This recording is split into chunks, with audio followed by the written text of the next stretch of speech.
live from Los Angeles. Welcome back to Good Morning LaLa. And on this hashtag Transformation Tuesday, who better to have on the show than some revenge body experts? We've got Ranella Rocks and Deeran Anderson. Thank you so much for being with us today. Yes, absolutely. Tell us all about it. How did you do this? What made you decide revenge body? Well, pretty much, obviously, I became overweight. I gained 70 pounds throughout my quest in music. I'm a singer originally. I started performing all over LA, and then I got depressed mentally. I stopped singing, and then I started eating and working more just so I wouldn't become that, as you know, musicians, we don't really make money until we literally are out there working on gigs and also have music out.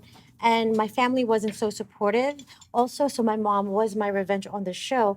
And I gained 70 pounds. At that time, I stopped singing. And I remember I saw this, the listing, and I felt like it spoke to me. Because have you gained weight? Have you been brokenhearted and gained weight from brokenhearted? I'm like, yes, that's me. Everything is me.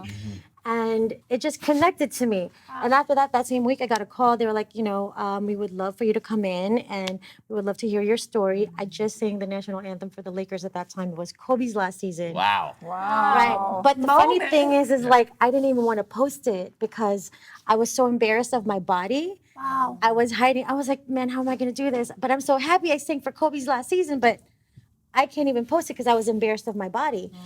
And and then that show fell in my lap, and here I am. Fast forward, they hired a celebrity trainer for me. It was Corey Kaye, who also trained Michael B. Jordan for Black Panther. That was very motivating. I was gonna say that doesn't hurt. That doesn't hurt. And here I am, still on this journey. And I know Deeran has his own journey. We all have different stories of how we gained weight. Pretty much, some people gained weight. This girl, sadly, she got raped, so she gained weight to protect herself. On season 3, because I was on season 1. Deeran was on season 3, which is now airing.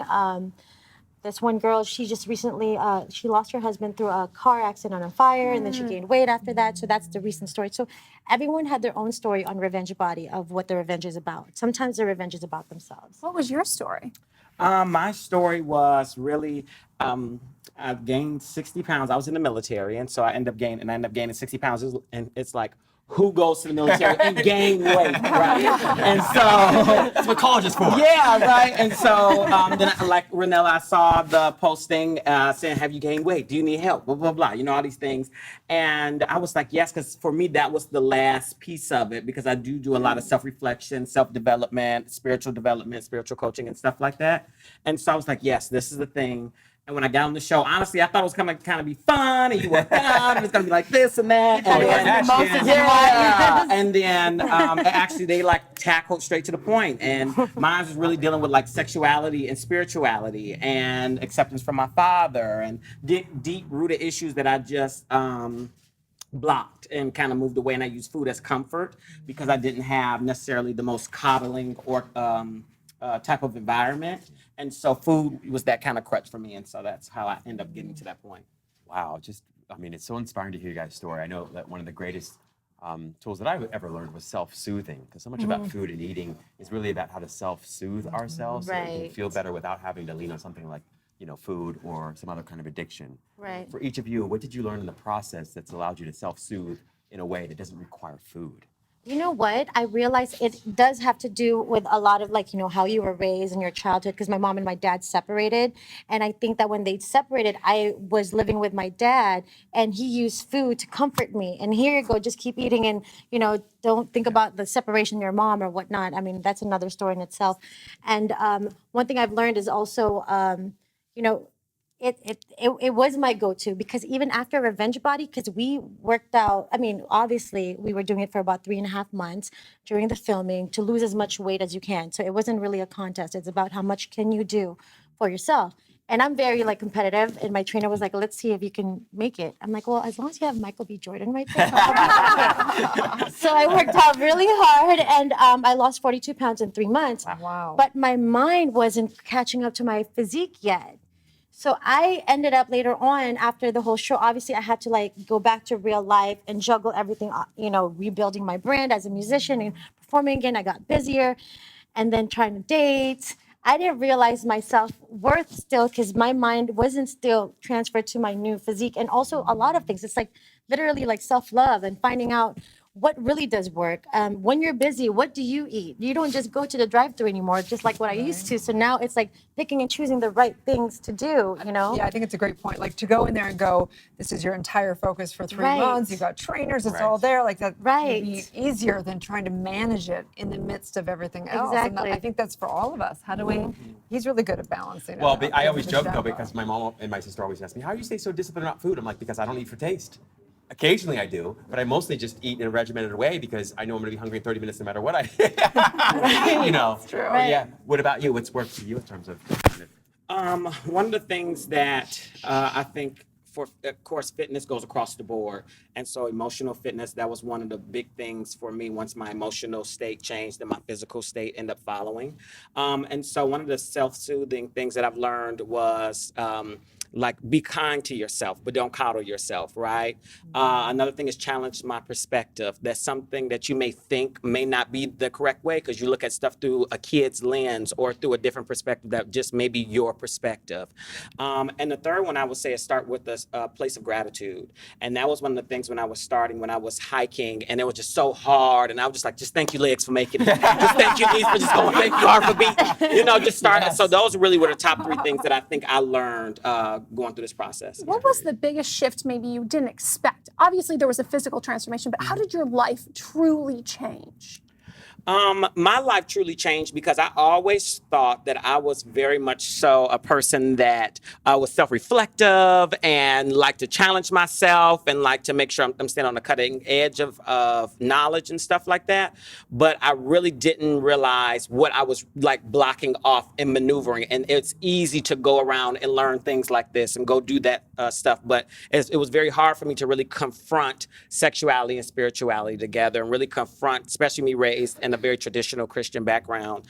So that was probably the hardest thing that really made me challenge myself and push myself to a whole nother level because everybody's in a state of growing and anybody who tells you anything different is lying. So how do you feel about that now? How are you feeling? about yourself? I'm much better, right? Because at the end of the day, Scripture talks about the Lord knows your heart, right? And so it's one of those type of things that God knows my heart in this time and place, and how I feel right now may not be how I feel in 7 years. May not. Our taste buds change, and I think we evolve as a person, and so that's the thing. So is that what you wrote in Colorful Confessions? Yes. So Colorful Confessions, from Headache and Heartbreak to Healing and Happiness, is really a self-help book for everybody else. It's use my journey, of course, to help you move from headache and heartbreak to healing and happiness.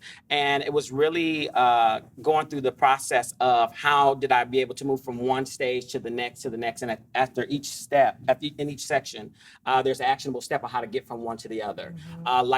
Starting from a place of gratitude. And one of the things that people didn't see on Revenge Body is that I had therapy behind the scenes because the mental state is very much so important with the physical state. What people didn't know is before Revenge Body happened, I was going through spiritual coaching from my pastor and stuff like that. So I'm very immersed in that type of lifestyle, personal development. And so this was kind of like the icing on the cake. And so that's what the book was about. It's about helping people. Fantastic. I love what you said around the spirituality and religion. I know in my personal experience and that my clients, like guilt and shame is a huge part of all this conversation, right? Yes. And so is that some of the work that you were doing both with your spiritual coach and therapist was sort of letting go of that guilt and shame around being who you are? Yes, and that's the biggest thing, and making sure that I was not going to religion to hide. That was really the biggest thing for me. It's not what you, because I'm all about it's not what you do, it's why you do it.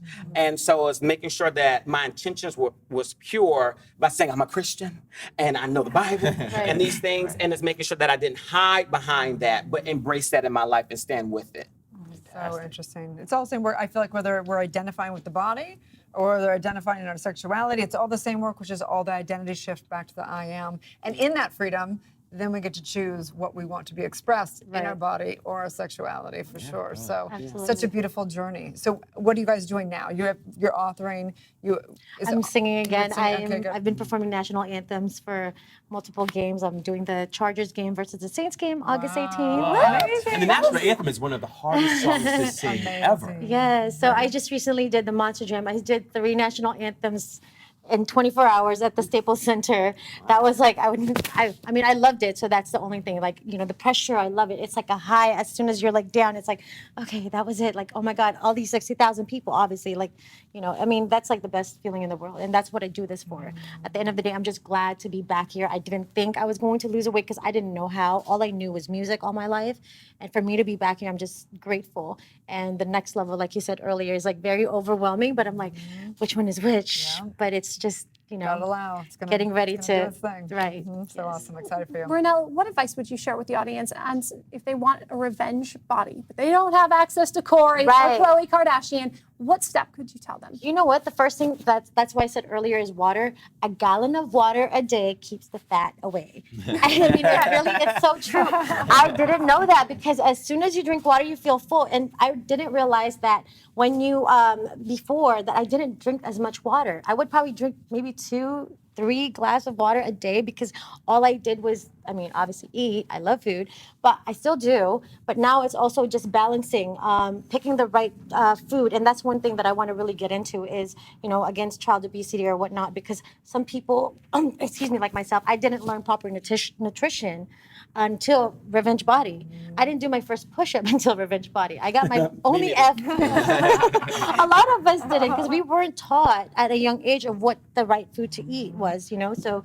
that's one thing that I would say is seek for assistance. I mean, honestly, like you can talk to us on Instagram or whatnot. Some people, there's plenty of people out there, nutritionists or whatnot, that you can talk to and see what works for your body because it's different strokes for different folks also. Because some people say, oh, eat oatmeal. And for some reason, I gain weight with oatmeal. It's weird. So yeah, it depends on what works with your body. For me, because I get this question a whole lot actually, and what I always tell people is that when they say they don't have access, is that you do have access. Because really, what Revenge Body is showing you is putting a community behind you. Your community does not have to look like a Khloe Kardashian or, in my case, a Body by Simone, but put your community to use, right? Your friends, your accountability, your mother, your people that's in your circle. Otherwise, why are they there, right? Put your community to work. And that's really what Revenge Body is showing is how much community, accountability, motivation, and community matters when personal development is, when you're trying to achieve personal development. So that's what I would tell everybody is first, assess your community and see who's going to help you move forward, who's not going to help you move forward. You kick them to the curb, right? And you kind of move forward in that way. And so that's what I would tell everybody else. But to be a friend, you also, to have a friend, you have to be a friend too. So if somebody's in your community, you have to know that you have to be back in their community. Oh, that's good. So please tell everyone how they can be a part of your community and follow your journeys. Everybody can follow me at Deeran Anderson, at DeeranAnderson.com, where I have blogs where I talk more about the process, or on social media at Deeran Anderson. Great. Thanks so much, you guys. And mine is Ranella Rocks, Ranella Rocks, Ranella Rocks. And like, just watch out for the more national anthem gigs that's coming out. Love it. Love you guys' energy too. Amazing. Thank you so much. Stay tuned back tomorrow. Good morning, La La Land.